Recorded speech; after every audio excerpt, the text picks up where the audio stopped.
pasajero. No, claro. Porque se la van a agarrar con el señor Olivera, que ya bastante ha tenido con el conductor que está iracundo en la jornada de hoy. Venga conmigo a la pantalla. Vamos a contar aumentos de marzo que no tenés nada que ver. No de marzo, más que nada de agosto, más bien de agosto. ¿Qué marzo? Digo, es que ¿Qué sí. me habrá pasado en marzo? Lo voy a llevar a análisis. ¿Qué pasó? Pero bueno, agosto todavía no empezó, pero esto es siempre aclaramos, lo regulado. Claro. Después, cada uno por su cuenta y bueno, la inflación esperemos que siga cayendo. Ojalá, ojalá. Pero esto es lo que está regulado o establecido hacia adelante.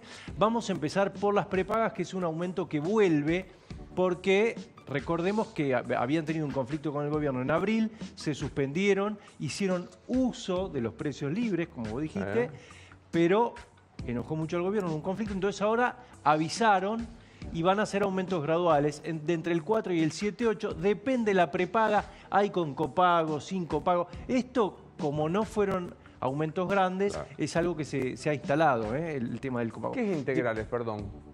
¿Dónde está? De 4 copagos y 5 integrales. No, bueno, esto es planes que incluyen todo. Que cubren más. Claro, el copago, recordemos que es un adicional que le piden al paciente. Pero depende de la prepaga, están avisando, cada una tiene su estrategia, bueno, como tiene que ser, y seguramente van a venir otros aumentos. Pero esto es agosto. Pasemos a otros aumentos que se vienen.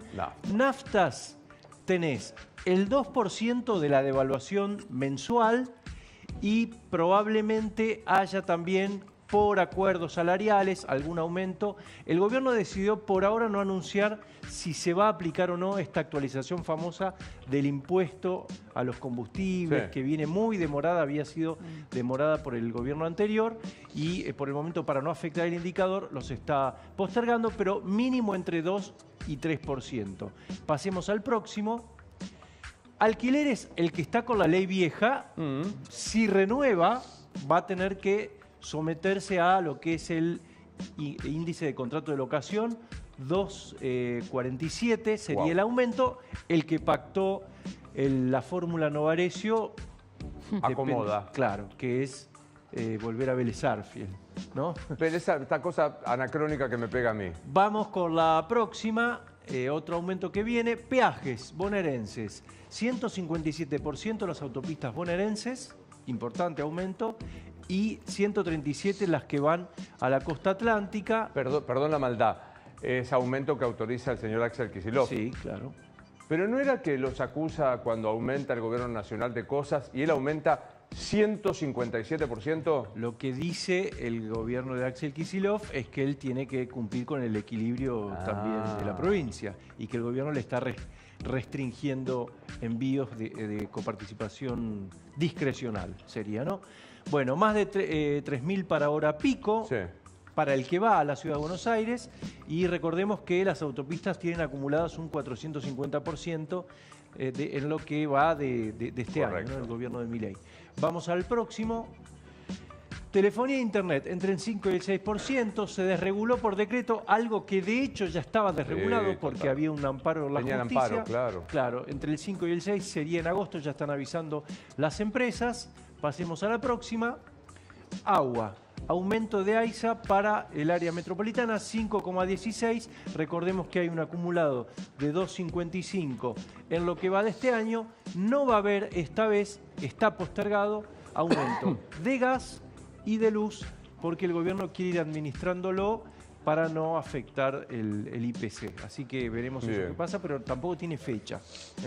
¿Quedó algo más acá? A todo esto tenés que sumarle la mecánica lógica de la oferta y la demanda, la mecánica de aumento de precio mensual. Alimentos y esas cosas. Que todavía, bueno, no terminó julio, así que no sabemos, pero se espera que estén alrededor del 5. Nos vamos entrando, buen informe. Acá veo que están preguntando el tema prepagas. ¿Qué podemos hacer? ¿Puedo presentar un amparo? Digamos, frente al aumento, poca cosa se puede hacer. El aumento y la reglamentación dice que los precios son libres, con lo cual no hay mucho margen ahí. No, o sea, porque no hay una causal que no les impida el aumento, porque recordemos que hubo desregulación, enojo, desregulación. No, claro, pero además la prepaga, el precio de la prepaga se compone de los costos de la salud entre los cuales está, por ejemplo, el salario de los médicos o los honorarios de los médicos.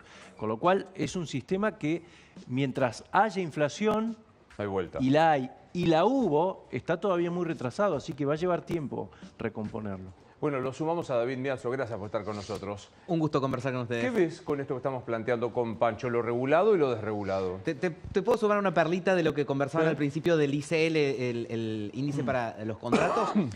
Ahí se va a dar algo interesante para ver también las dinámicas macro que uno habla, pero se va a ver en la micro. Los alquileres que estaban atados al ICL durante estos meses mostraron un incremento inferior a la inflación. Por ejemplo, el que se actualiza hoy respecto a hace 6 meses. ¿Por qué? Porque los salarios se habían quedado atrás de la inflación. De ahora en más, es más probable que el ICL actualice por encima de la inflación. ¿Me explico? Correcto. O sea, si un alquiler se actualiza o por IPC, inflación, o por ICL, que el ICL le permitió estos meses ir un poco por debajo de la inflación, de ahora en más, como los salarios empiezan a recuperar algunos puntitos por sobre la inflación, va a ser peor estar atado al ICL que estar atado al IPC. Simplemente... Eso en el momento de elegir una fórmula de actualización. Claro, exactamente. Si yo hoy alquilo y me dan ICL o IPC, hoy. Claro, te conviene IPC. Hoy me va a convenir IPC cuando, a lo largo de los últimos 2 o 3 años, había convenido el ICL. Simplemente es algo que en el día a día... para la elección también, pero que deja ver estas tendencias, cómo la inflación le venía ganando los salarios, ahora cómo los salarios muy lentamente le pueden ganar un poquito a la inflación. Porque venís a un programa que tiene un mantra de nuestra reserva moral, que es el señor Francisco Olivera, que es el problema la inflación. O sea, desde que empezamos este programa, cuando yo analizo el Bemina, me dice el problema es la inflación. Si eso se controla, claro, ¿no? Yo digo, yo tengo otro mantra. El problema no son los precios, son los pesos. Y de alguna, lo digo hace rato, y Milei un poco con esto de cerrar las canillas de la emisión, un poco de fondo lo que está diciendo eso. O sea, el problema es que el peso pierde valor. Si dejamos de imprimir pesos para que el peso deje de perder valor, dejamos de discutir el problema de los precios. ¿Y cómo ves hacia adelante? Bueno, venía cayendo, hubo un pequeño repunte de la inflación en junio. ¿Qué crees que puede pasar? Creo que vamos a tener buen dato ahora cuando lleguemos a mediados de julio, de agosto, que sepamos los datos de julio.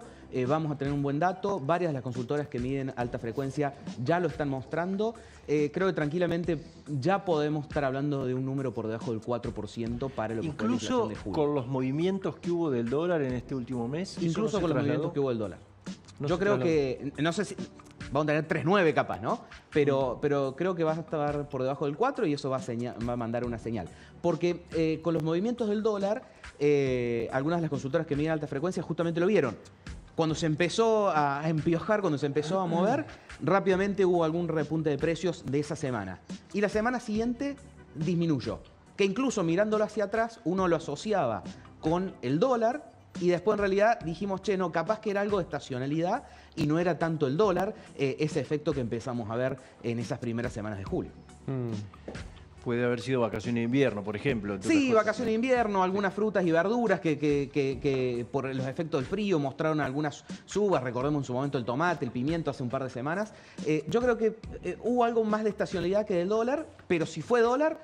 el efecto después, una vez que se calmó, pasó. Ahora, ¿viste lo que dice el mercado a todo esto que vos estás diciendo? Muy lindo, pero si vos no salís del cepo, y eso te va a repercutir seguramente en la inflación, no vas a volver a crecer. Sí, porque hay una realidad, digamos, que de alguna manera el cepo y el dólar pisado son, de alguna manera, inflación pisada, inflación futura. Es lo que por ahí se le criticaba al gobierno anterior. Che, bueno, claro, si me frizás los precios, me frizás el dólar... Claro que ahora vas a poder mostrar una inflación más baja, pero cuando eso lo desfrices, va a subir. Y eso es un poco la preocupación hacia adelante. Si parte de estas mejoras no están muy relacionadas a un atraso cambiario que hay dudas de hasta qué punto se va a poder sostener en el futuro ese nivel de atraso cambiario. ¿Se calmó, David, no sé, turbulencia, la zozobra que hubo de estas 2 últimas semanas? Yo creo que sí y lo vimos. Tanto en el precio de los bonos y en las acciones, que rápidamente hicieron un piso y empezaron a marcar alguna recuperación, no recuperaron los niveles previos. En el dólar, que se estabilizó totalmente.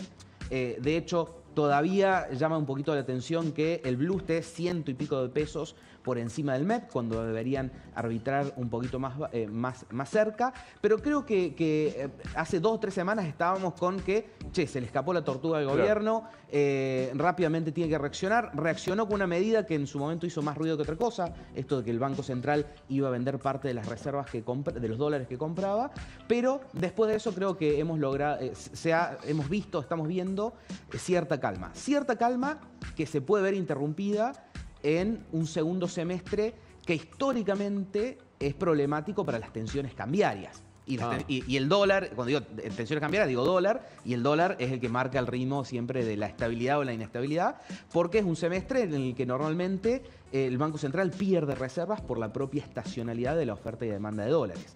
Entonces, es una calma, es una estabilidad que puede verse molestada por el dólar de acá a diciembre por lo menos y a la salida del cepo. Justo cuando el gobierno se propone salir del cepo, es medio complicado entonces. Sí, tal cual. De hecho, el gobierno tenía una oportunidad en abril-mayo que tenía la estacionalidad de la oferta de dólares a favor y baja brecha. Pasado ese momento, entra en un periodo muy complejo, sobre todo si quisiera salir en agosto, en septiembre, en octubre del cepo, que es el peor momento del año de la estacionalidad de divisas. Entonces tiene en contra de la salida del cepo, que es el momento más flaco en oferta de dólares del año. Por ese motivo yo creo que salvo que tengan algún lugar de donde sacar 10, 15 mil millones de dólares, recién vamos a estar hablando de salir del cepo en diciembre, cuando de alguna manera cambia la estacionalidad hacia positivo. Y además se vence el impuesto país, lo dijo Milei en la rural, diciembre se termina el impuesto país, y la verdad que el impuesto país es una parte estructural hoy del cepo, así que yo sigo poniendo fecha de vencimiento en diciembre. ¿Sostenés diciembre? Sí. Por varias razones. Una, hoy el impuesto país está haciendo que el dólar importador esté en casi 1.100 pesos versus los 920 y pico del dólar mayorista. Entonces ya hace que todas las importaciones estén a 1.100. Si yo libero el cepo y el tipo de cambios se me va a 1.100, no tengo impacto en los precios sobre las importaciones. Claro. De hecho, el 80-20 al cual están las exportaciones está un poquito por encima de los 1.000 pesos. Entonces, tranquilamente puedo eliminar también el dólar blend y casi no tengo impacto en precios. Así que yo creo que van por diciembre. ¿Y por qué además de esto del dólar impuesto país, dólar importador, etcétera?